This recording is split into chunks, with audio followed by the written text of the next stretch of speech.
Hi అండి అందరికీ. అందరూ ఎలా ఉన్నారు? బాగున్నారా? ఈరోజు మేమైతే మా ఫ్రెండ్స్ అండ్ ఫ్యామిలీస్ అందరూ కలిసి విజయవాడ టూర్ వెళ్ళామన్నమాట. సో అక్కడ మేము అంబేద్కర్ గారి విగ్రహం దగ్గరికి వెళ్ళాము. విజయవాడలో కొత్తగా కట్టిన అంబేద్కర్ గారి విగ్రహం దగ్గరికి అయితే వెళ్ళాము. అక్కడ చూస్తానికి చాలా బాగుంది. వ్యూస్ కానీ చూడండి, అంబేద్కర్ గారి నుంచి ప్రతిదీ చాలా క్లారిటీగా, చాలా నీట్గా, మనందరికి అర్థమయ్యేలాగా, తెలియని వాళ్ళకి కూడా తెలుసుకునే విధముగా చాలా అంటే చాలా బాగా క్రియేట్ చేశారండి.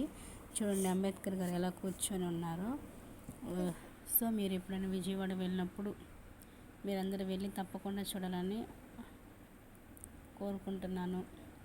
చూడండి, హాయ్ అండి అందరికీ. మేము అందరం కలిసి ఫ్యామిలీ ట్రిప్ విజయవాడ వెళ్ళామండి. సో అక్కడ రిటర్న్ అయ్యి వచ్చేటప్పుడు మేము అంబేద్కర్ గారి విగ్రహం దగ్గరికి వెళ్ళామన్నమాట. సో అక్కడ బ్యూటిఫుల్, చాలా బాగుంది, వ్యూస్ చాలా బాగుంది చూస్తానికి. అంతా చాలా అంటే చాలా బాగుంది.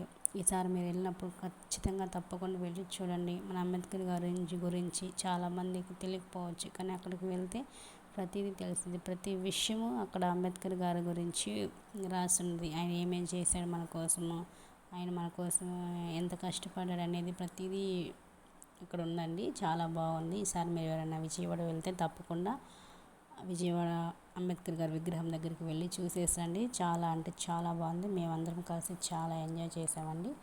మీరు కూడా ఎంజాయ్ చేస్తారని ఆశిస్తున్నాను.